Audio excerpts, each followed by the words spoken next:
Yorana Polinetti, Yorana tous les amoureux du ballon rond. C'est un réel plaisir de vous retrouver aujourd'hui pour ce nouvel épisode de Fénois Foot. Tout de suite le sommaire. Ce week-end et malgré la pluie, la Ligue 1 Vini fêtait son retour sur le Fénois avec la 5e journée de championnat. Pour vous, Fénois Foot a suivi de près la 5e victoire de rang de la Stéphana face à Papenno, avant de mettre un coup de projecteur sur les victoires écrasantes de Vénus et Central Sport. Enfin, nous finirons avec la formation gardien de but découverte dispensée par Laurent Ennis et la Fédération tahitienne de football, Céléva.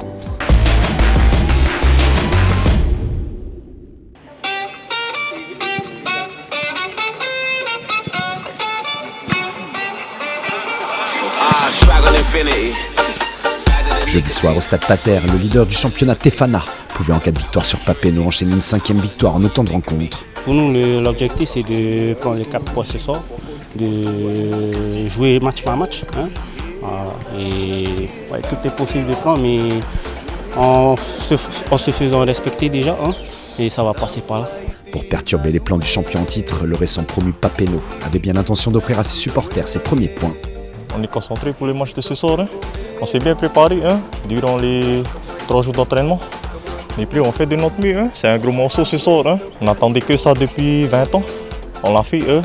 Merci Seigneur pour cette montée en Ligue 1. Merci les copains. Et fight pour les matchs. Seulement voilà, en ce début de saison, le club de Faha ne fait aucun cadeau à ses adversaires. Malgré l'absence de leur capitaine Tieisho, les protégés de Sébastien Labayenne se sont tout simplement baladés. Dès l'entame de match et sur la première incursion jaune et verte, le ton de la rencontre est donné. À la finition, Théotou Giton, ça fait 1-0.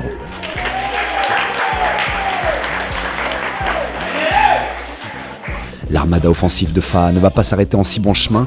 Sur ce corner rentrant, Tawatua Lucas, bien placé au premier poteau, ne laisse aucune chance à Veitae. 2-0, le break est fait. Au quart d'heure de jeu sur un nouveau coup de pied arrêté, le match prend une tournure à sens unique. Au bon endroit, au bon moment, Harry Bennett porte le score à 3-1. Sans réelle opposition, les coéquipiers de Chang Kwei Chang vont anéantir tout espoir de remontada. Tawatua Lucas, lancé dans la profondeur par Ono, fusille Tautini, le remplaçant de Veitae. 4-1, le match est définitivement plié. Le meilleur buteur de Tefana ajoutera de nouvelles réalisations à son compteur avant la pause, portant la marque à 6-1.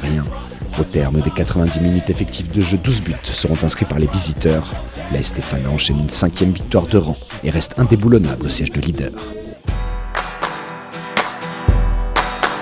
Vendredi soir, son premier poursuivant Vénus était opposé à JT. Accrochés 3 buts partout à la mi-temps, les protégés de Vateanu Théo vont en seconde période reprendre le match à leur compte. Lancé dans la profondeur, Tao Tikek se retrouve nez à nez avec Aligan. L'intervention du portier de JT est jugée illégale. Le point de pénalty est signalé par l'arbitre. Les conséquences sont immédiates. Filou valide sa 11e réalisation de la saison. Les hommes en provenance de Maïna ne s'arrêtent pas là.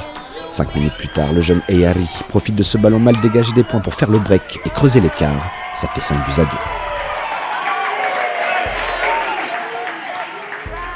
De moins en moins inquiété, Vénus se balade. Manu Richan profite du coup de massue pris par JT en moins d'un quart d'heure pour enfoncer la marque. 3 buts d'avance pour Vénus, le match est plié. De nouveaux buts seront concédés par l'AS jeune tahitien en toute fin de rencontre, dont cette magnifique pichenette signée Roonui Théo. Toujours invaincu en championnat, Vénus s'accroche à Tefana en validant haut la main sa 4e victoire de rang. Oui, c'était une victoire qu'il ne fallait pas laisser. Je tiens quand même à féliciter la JT. Ils nous ont quand même donné du fil à retordre.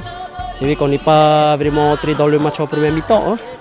Et après, les consignes du coach nous a reboosté en deuxième mi-temps.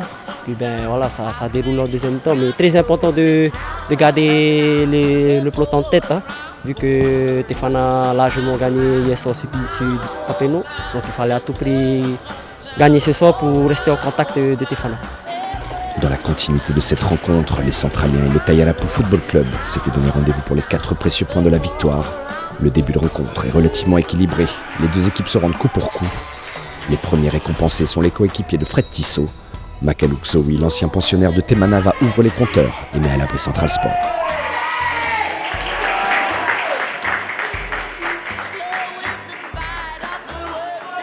Dans les minutes qui suivent, les Rouges et Noirs montent en puissance. Coup sur coup, les montants de Rayman Accordier sont touchés. Sans conséquence au tableau d'affichage. Malgré une réaction des Verts, la seconde mi-temps sera à l'avantage des Centraliens qui inscriront 6 buts supplémentaires. Première victoire cette saison pour les hommes de Kanami.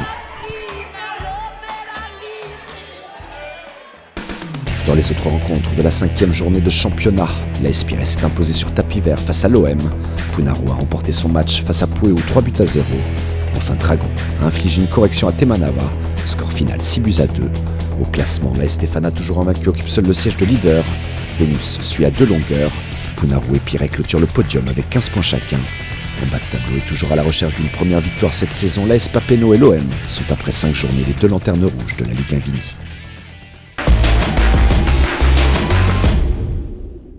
Donc ce que vous avez vu tout à l'heure, quand on a le plongeon, où est-ce qu'on va, avec quelle jambe on pousse? Le pied ou le pied droit. Enfin, si ça part à gauche, c'est pied gauche, si ça part à droite, c'est Ok, lance le ballon. Hey! Alors, on a vu tout à l'heure, vous avez vu tout à l'heure avec Jimmy, le pied d'abord, et je vais chercher le ballon avec les mains devant. Ok? Invité par Laurent Ennis à prendre part à la formation gardien de but découverte, 10 stagiaires bien connus de ce poste si atypique sont venus consolider leurs compétences. Là, j'étais sur une situation avec une thématique sur le plongeon. Et donc l'objectif pour nous, c'est de passer en démonstration, vérifier qu'on maîtrise les contenus, les procédés pédagogiques qui sont cadrés par la fédération dans le cadre de ce premier module. De mettre la pression. Le deuxième ballon tout le temps. Voilà. Et donc ça oblige le gardien de but à mettre de la qualité dans le contenu de ce qu'il va faire, dans sa prise de balle, dans son plongeon. Si c'est pas bien fait, l'attaquant va marquer. Il y a Jimmy Tautini, il y a Benjamin Tardivel, il y a des garçons qui ont été déjà en club, qui ont le niveau de Ligue 1 et d'autres aussi qu'on connaît moins, mais qu'il faut tenir compte parce que c'est eux qui vont s'occuper de nos futurs gardiens plus tard. Et je pense que dans un organigramme de club, il faut penser au coach d'équipe, mais aussi au coach gardien. Et donc c'est bien d'avoir une dizaine de stagiaires pour cette formation. Moi je m'appelle Elouan, qu'avant je suis gardien et je joue à l'AS Dragon. Et moi je m'appelle Araté, je viens de Tefana, je suis là depuis 2-3 ans. Dispensé par la Fédération tahitienne de football, ce module de 16 heures alliant la théorie à la pratique doit in fine assurer un meilleur encadrement du poste de dernier rempart, à commencer par les plus jeunes. Moi j'ai trouvé que c'était très bien l'entraînement, ça nous a permis d'apprendre beaucoup de choses et ça nous a amélioré aussi. Et j'ai hâte de refaire des entraînements comme ça. Allez, avec moi, t'es prêt toi? Regarde. L'idée c'est de faire la formation gardien de but adressée aux gardiens U11, U13, avec directement des gardiens U11, U13 sur le terrain. Donc les stagiaires font la séance avec des jeunes qui vont retrouver après plus tard, j'espère, dans leur club. C'est du gagnant-gagnant pour tout le monde, donc c'est très bien. D'habitude, ce sont les formés qui se mettent en situation de gardien. Et donc là, c'est vrai qu'on a le public cible, donc c'est top. On a des U11, U13 donc qui démarrent dans les buts, donc ça permet vraiment d'avoir les vrais jeunes en situation réelle et de nous adapter à ces petits-là et d'adapter les contenus et les corrections.